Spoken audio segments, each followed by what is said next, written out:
We are back, and I want to dive into the Geek Show, but I want to dive into also the Geek kind of fest that you had right downtown at Pepper Whistle, too. Sure, let's dive. What is the actual name German of that? gives us like a 10 score on that dive, by the way. There's a little splash. But That's right. what's that now? What's the name? What was the name of that, your gathering? Yeah, no, it's we have a Geek Night every Wednesday. Okay. And when we have a big one, we call it Geek Fest. Okay. But the name kind of changes to fit whatever we want. So this time it was at Pepper Whistle. They were hosting it, so I think it was like Geek Fest Eatery Get Out About. It was some long, crazy name, but the idea was a bunch of geeks got together at Pepper Whistle and enjoyed an evening of Irish-inspired food that Michael West put together.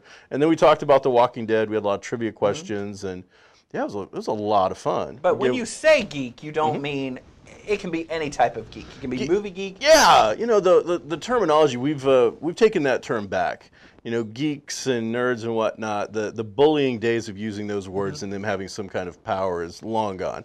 Don't care anymore. You want, oh, you're a geek. Yeah, I am. Yes, I am. Yeah. So, you know, we were talking about, as I said, if you like The Walking Dead, it's a whole subculture.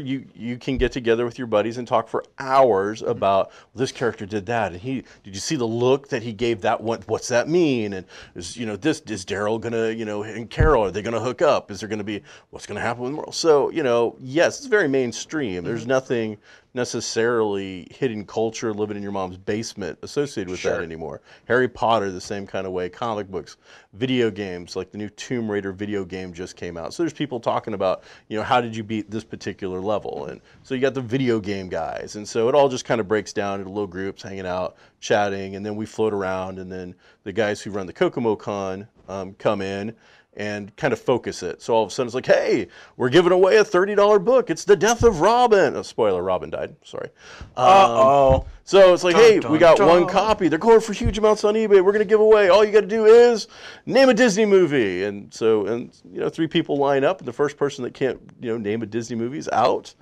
You know, don't ever do Disney that way, by the way, because it doesn't work out so well. Aladdin. The guy right next to you goes, Aladdin 2. Aristocrats too. Sure. So the second guy has always got an advantage on that one. But yeah, so it's a good time. We had 43 people come out, which is a huge number from before, correct? We had like 20 something last time. So yeah, we jumped up to 43 with very little planning, very little budget, and just the will of people wanting to get together and just have fun. It's very laid back and chillax. If you don't want to take part in, you know, crazy trivia contests or the best act like a zombie walk or something like that, you don't have to. But, you know, if you want to get involved in those things and win some cool prizes, yeah, absolutely. And you're going to have another one, right, in June? I think we're looking at May. Okay. And I think this one we're going to finally organize, because most of it's just it's organized chaos a little bit, but that's how we kind of do things because it's fun. It's more fluid. We don't have to have a meeting to schedule a meeting to talk about the last meeting that some of the organizations downtown have to do. I can sit down with 4 buddies that cook up a plan, and we actually then have an event. So, and the way we do it, we're covered. But yeah, I think this time we want to do a walking tour of downtown in May, where we'll start at like Main Street Cafe for soup and salad. Okay. Head over to Drake's for a dinner. Head over to Pepper Whistles for a dessert. Then head over, after all that's done, for late night drinking and rabble-rousing over at Cook's. Camaraderie. Yeah, and then in the middle, the idea is you walk in your own pace. You know, we'd say, you know, from 6 to 7, we're going to be at Main Street. Well, it shouldn't take you an hour, I hope, to eat a soup and salad. So in between that time, I'm hoping to add a scavenger hunt element. Oh, nice. So the idea would be we'd have at all the local stores, there would be, you know, something there to find. So we'd like, hey, you know, on your way between Main Street and Drake's, there's 2, you know, spots. You can stop by Angie Myers and try to find her item, and you can stop by, you know, Sound and Music or Lux or somebody like that, try to find their item. At the end of the day, we see who's found all the items, and whoever's got the best score wins a cool prize. And the idea behind that is to make sure awareness is known for businesses downtown, right? Absolutely. You know, we want to get everybody to get their eyes into a business, get their feet in there, and walk around. Especially those who might not walk into those stores normally. Absolutely, right. Because I think a lot of times people get an idea of what a store is about. Sure. They think, you know, they look at Angie Myers' art design and they think, oh, well, it's artsy stuff. But the thing is, like, she has the most amazing like items for newborns and babies and personalized mother type stuff. And the craft projects, going back to that. My 3-year-old loves to get in there and get the airbrush and start. Absolutely. Yeah, she's great. So by getting somebody in there through this kind of thing, they're going to see something hopefully they didn't expect to see, and they're like, oh, I should come here because it surprised me. Or tell so-and-so, oh, you would like this store. Facebook it. Sure.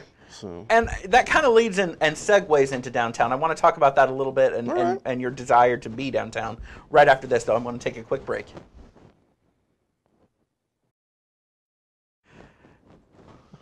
I want to talk about downtown. All right. Because I have a store downtown. I know you do. It's pretty cool. And it's pretty exciting. But there is a story about how you got downtown. You want to talk about that a little bit? Sure. Okay. The old store I was at closed the doors, and I was unemployed. So I was either stay unemployed or get a job. Now, I could have got a real job where I did retail or dug ditches, which I don't have any skills at that, labor and whatnot. Or the city employee came to me and said, hey, we've got a program that is called the Revolving Loan Fund, and I think you'd be perfect for it. Okay. So I was like, well, does it mean I don't have to go dig ditches and have a real job and do labor and sell stuff to people like that? And he goes, well, I don't know, but yeah, you can try out for it. So I tried out for it. I got a portion of money from the Revolving Loan Fund, which the city puts up, and that helped me open a business in downtown Kokomo. The specifics of it, pretty simple. You have to open a business in downtown Kokomo. You can't do it out on 31. Sure. The idea is to help revitalize the downtown area and start bringing more traffic through it and increase, tax revenue and whatnot, and get just people down here as well. So that was there. And then the county also offered a program where they do a renovate program, and I believe you're going to have Tyler more on later, so he can tell you all about it. But, and that helps pay off some of your rent. So, and I've heard some negative, I've heard some positives, but it went from me working for 20 straight years at comic book store to being unemployed for 3 months. Okay. Then opening my own store. So my outlook on it is, I could have been unemployed for what? You can collect unemployment for like a year, 2 years, something like that. So I was able to get assistance, or however they say it, for 3 months, open up a business, and now the sales tax that I generate goes back to, Indiana, and I've already put in well more than I ever took out. So, instead of me, living off the system, I'm helping put money back in the system. And it was because the city and the county had these programs to help a small business get started. But it's more than that, and it's more than just giving back to the taxes and everything like that, because you've jumped into downtown with both feet. I'm excited, and I'm very honest with people about a lot of these kind of things. When it first came, why did you come downtown? Well, they threw a lot of money at me. That's how I would have gone anywhere, but but now that I'm here, it only took a couple of days. There's a level of excitement involved with downtown that makes me excited to be in downtown Kokomo, and it makes me want to support my fellow businesses and see them succeed. I kind of believe that, what is it? The chain is only as strong as its weakest link. So the idea is I want to strengthen all of these businesses, bring in a ton of people. Right. And if we bring in a whole bunch of people, eventually, even if they're not coming to my store, eventually they're going to stop by and go, hey, comic store, I wonder what's in there. Sure. What they don't know is it's comics. It's a secret. It's top secret. But I want to know what the drive is behind that, because you do so much more. I don't want to say you do more for other people than you do for your own store, but my perception, when I see you working hard, when I see you going to these downtown meetings, when I see you pushing Pepper Whistle like you just did, I almost feel like you've got this more desire for them to succeed more so than yourself. It's one of those things where, to succeed, to have downtown succeed, we have to have a strong downtown. And so everybody has to succeed. I feel I've been very, very lucky. Within 1 year, I opened up a brand new business, and I had paid down almost all my bills, and I'm making enough money to eat some mac and cheese, feed my dogs, and keep a roof over my head. So most businesses, I don't think, get that lucky that within a year they're on their feet and they're feeling strong. So I want to help out those newer businesses that are trying to do that sort of thing. And the other thing that I find is, my business is a number one priority. I don't want anybody to think it's not. I love my business. I've come to work at 7 o'clock in the morning. I don't open until 11 3 times this week to make sure things are the way I want them to be. So I take it very, very seriously. But I'm also willing to put someone else's business ahead of mine on occasion to help better all of this area, including, mostly just downtown. So I don't know what a lot of people would step up and put their business before yours. I think everybody will probably put their business ahead, and you might be, even. I am willing to, on occasion, put your business ahead of mine to strengthen the whole. Sure. So and it's proven. I personally have seen you do that. You know, when it comes to even the gifts that you give from Pepper Whistle, or I'm just using them sure, because we were talking about well, it earlier. we just did a big event with them. They deserve a little extra push. So, but I do stuff with. I talk to Angie Myers. I do a walk. I try to do a walk around downtown every Saturday. I have an intern who watches the store, gives me about an hour. And in the really cold winter, sometimes I get a little off. But I try to walk around. I poke my head into every store and ask what they're doing, what their specials are, and how I can help. What is it that I might be able to do for you that'll help increase your business? And I think in the end, one, it gets me known to them, and we help each other that way. So, oh man, I can't wait. We got First Fridays are coming up. Yep. I got 2 different things I want to do with that. First thing is we want to do a button hunt, like little buttons people wear, pins, whatever they call them, and they're inexpensive. You can get buttons very inexpensively. So what I would love to do is for one of the First Fridays have all the businesses who want to be involved get a button with the logo for their store or something. I've already got mine on order. And the idea is that you of course you do. So you go to each store and you get the button, and then at the end of the day you like turn in at checkpoint whatever. And however many buttons you get, that gets you into a prize pool for whatever. So the idea is you could get something cool for free because you should get the button for free or with some minimal purchase. And you've gone and saw all these cool stores, and you got the buttons, which everybody loves buttons. Buttons are awesome. But then on top of it, by going to all these places, you've kind of done another scavenger hunt thing, and you're in to get some prizes. Sure. Now, let's jump ahead to the future. Let's say 5 years from now. No. Dr. Hewitt. No. I will not have a beard. Okay. It's getting ready to go. It's got to go. Oh, but nice. In 5 years, 5 years from now, where do you see downtown? If it was your vision. My vision, we would, I was talking to your producer, Tim, today, in fact, about this. My vision is the number 3. There has to be 3 things downtown for every single individual that they want to see. Okay. There has to be 3 reasons for you to want to come downtown.